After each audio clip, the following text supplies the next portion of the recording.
जिस दिन मालेगांव कब्रिस्तान ब्लास्ट हुआ, नमाज जुमा अदा करने के लिए मैं मस्जिद नूर में नमाज जुमा अदा की और मेरा दिन भर का जो रूटीन था घर और मस्जिद ही था उसमें।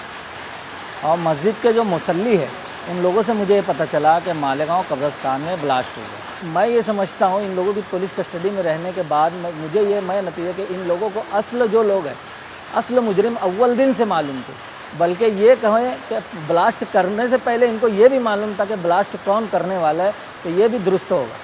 लेकिन इन लोगों ने साजिश के तहत हम जैसे मुस्लिम नौजवानों को फंसाने की एक पूरी साजिश तैयार की थी और उसमें वो लोग सरेदस्त कामयाब हो सके।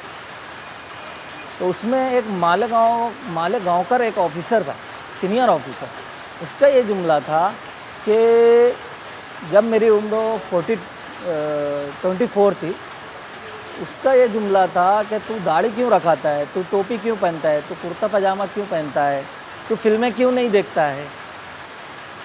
बोले तू कट्टर मुसलमान है, हमको ऐसे लोगों की ज़रूरत है, जेलों को भर देंगे हम ऐसे लोगों से। पुलिस कस्टडी में ATS अफसरान ये कहकर ये मारा करते थे कि तुम्हारा न ब्लास्ट करने की औकात है, ना तुम ब्लास्ट कर सकते हो। सिर्फ झूठे कन्फेशन, झूठे कागजात पर साइन लेने के लिए उन लोगों ने 48 डेज़ 3rd डिग्री टॉर्चर से गुजारा। ये पेशानी पर और कान पर इलेक्ट्रिक शॉक दिया करती थी, जिसकी वजह से आज भी वो दर्द मैं महसूस करता हूँ। ये जो सर का जो हिस्सा है, कभी मेरा दर्द करता है और पेन किलर लेता हूँ तो जब भी मुझको रिलीफ होता है।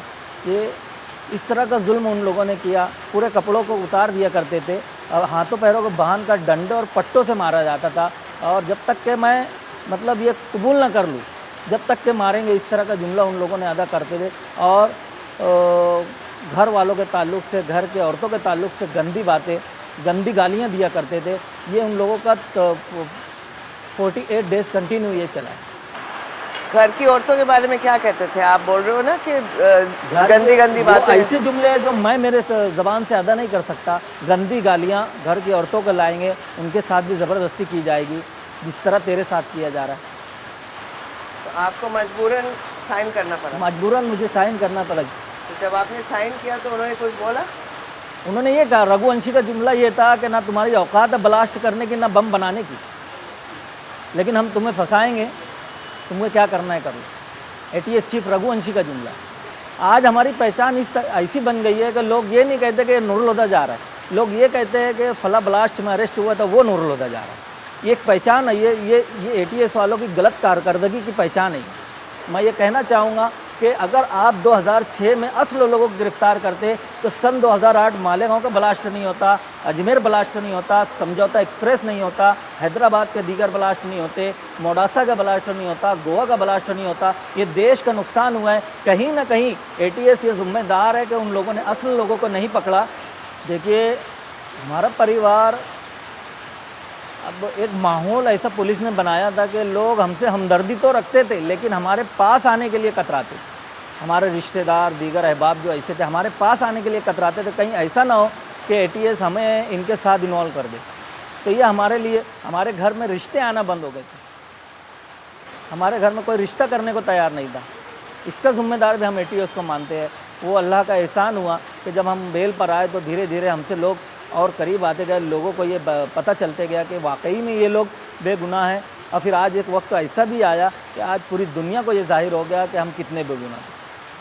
तो रिश्ते किसके होने थे आपके परिवार में? मेरी 3 छोटी बहनें थी। अच्छा। उनके रिश्ते अभी मतलब ये मेरे आने के बाद धीरे धीरे तीनों के रिश्ते हुए।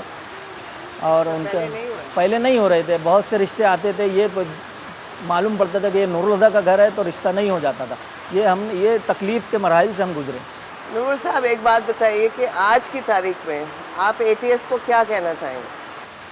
ATS को हम ये कहना चाहते हैं, हुकूमत और देश ने आपको एक अहम जिम्मेदारी दी है कि दहशतगर्दी के वाक़यात को ख़त्म करना और दहशतगर्दों को पकड़ना। तो मैं ये चाहूँगा कि इस तरह बेगुनाहों को डालकर लेबल लगा लेना, मेडल ले लेना, ये आपके कोई बहुत बड़ा काम नहीं किया है आपने।